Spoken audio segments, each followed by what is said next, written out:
ঢোল বাজানো হারাম, কিন্তু তার বিপরীতে দফ বাজানোকে হালাল করে দিয়েছে কে? আবার আল্লাহর হাবিব সাল্লাল্লাহু আলাইহি ওয়াসাল্লাম বলতেন, আ'লিনু আন-নিকাহ বিদ-দুফুফ।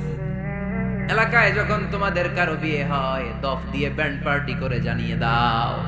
ঢোলের ব্যান্ড পার্টি না, গিটারের না, হারমোনিয়ামের না, বংশী বাজায় কে রে সখী, বংশী বাজায় কে? ওই বংশী দিয়া না, ওই বংশী হারাম, বাঁশি বাজানো হারাম, কিন্তু দফ বাজানোকে হালাল করে দিয়েছে কে?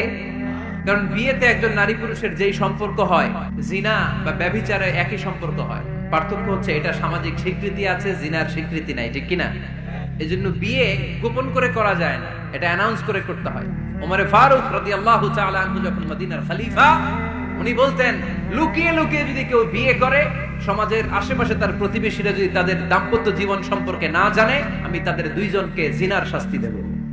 কারণ লুকিয়ে বিয়ে করা যায় না, সবাইকে জানিয়ে অ্যানাউন্স করে সবার দোয়া নিয়ে বিয়ের পিড়িতে বসতে হয়। চিল্লায় বলেন ঠিক কিনা? এজন্য ইসলাম শুধু হারাম বলে জিকির করে নাই, যেখানেই হারাম তার বিপরীতে ইসলাম হালালের বিকল্প দিয়েছে, ঠিক কিনা? এই নিয়মটা বুঝতে পারছেন? সবার কাছে ক্লিয়ার? 4 নাম্বার মূলনীতি হচ্ছে, ইসলাম যেই জিনিসটাকে হারাম বলেছে তার পেছনে লজিক আছে, যুক্তি আছে, কারণ আছে। 3টা কারণ থাকার কারণে কোনো বিষয়কে ইসলাম হারাম বলে। হয়তো সেটা খাবির, অপবিত্র, যেমন পেশাব পায়খানা খাওয়া যাবে, হালাল না হারাম? কারণ এটা অপবিত্র, ঠিক কিনা? 2 নাম্বার হচ্ছে মুদের, এটা ক্ষতিকর। ইয়াবা খাওয়া, তার মধ্যে অনেক লাভ আছে না? হ্যাঁ, গাঞ্জা খাওয়া, সিগারেট খাওয়া, হ্যাঁ, স্মোকিং কজেস ক্যান্সার। ধূমপানে কি হয়? কর্কট রোগ হয়। পৃথিবীতে এই একমাত্র খাবার যেটা টয়লেটে ঢুকে খাওয়া যায়।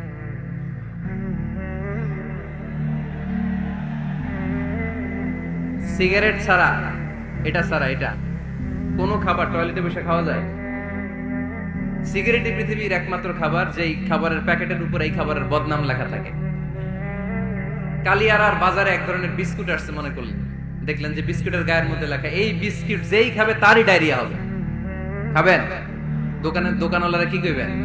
তোরটা তুই খা, তোর ডায়রিয়া হোক, তোর 14 গোষ্ঠীর হোক, আমরা খাবো না টাকা দিয়ে, ঠিক কিনা? কি আজীব তামাশা, এই সিগারেটের উপরে লেখা এটার বদনাম, যে এটা খেলে কি হয়? ক্যান্সার। এরপরও আমরা খাই। তারপর এটা হয় টোবাকো প্ল্যান্টস থেকে, তামাক পাতা থেকে। কালিয়ারায় তামাকের চাষ হয় নাকি? তামাক পাতা কেউ দেখছেন? এটার আবার বেড়া টেরা লাগে না, কারণ ছাগলও মুখ দেয় না। কথা কি বুঝতেছেন? তো যে এটা ছাগলও মুখ লাগাইলো না, আশরাফুল মাখলুকাত হয়ে, আল্লাহর শ্রেষ্ঠ জীব হয়ে আপনি এটা মুখে লাগাইতে পারেন? গোটা বিশ্বে এই ধূমপানের কারণে লক্ষ লক্ষ মানুষ অকাল মৃত্যুতে ঝরে পড়ছে। এটা হালাল না হারাম? কারণ এটা মুদের, এটা ক্ষতিকর। ইসলাম আমাদেরকে মূলনীতি শিখিয়েছে, লা দারারা ওয়ালা দিরার। নিজেরও ক্ষতি করতে পারবা না, অন্যেরও ক্ষতি করতে পারবা না, আইনটা কার? তাহলে কোন জিনিস হারাম হওয়ার পেছনে 1 নাম্বার লজিক, সেটা হয়তো অপবিত্র, কিংবা সেটা ক্ষতিকর, অথবা ওইটার মধ্যে অশ্লীলতা আছে। আওয়াজ করে যুবকরা উত্তর দাও, মোবাইলের ভেতরে পর্নোগ্রাফি দেখা হালাল না হারাম? ব্লু ফিল্ম দেখা হালাল না হারাম? নেকেড ভিডিও দেখা হালাল না হারাম?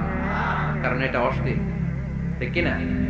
তাহলে যেটা হারাম, 3টা কারণে কোন জিনিসকে ইসলাম হালাল বলে, হারাম বলে অ্যানাউন্স করেছে। হয় এটা অপবিত্র, নয় এটা ক্ষতিকর, নয় এটা অশ্লীল। কয়টা? হয় অপবিত্র, অথবা ক্ষতিকর, অথবা অশ্লীল। পৃথিবীতে যত জিনিসকে ইসলাম হারাম বলে ঘোষণা করেছে, তার প্রত্যেকটার মধ্যে 3টার কোনো না কোনো একটা আছে না নাই?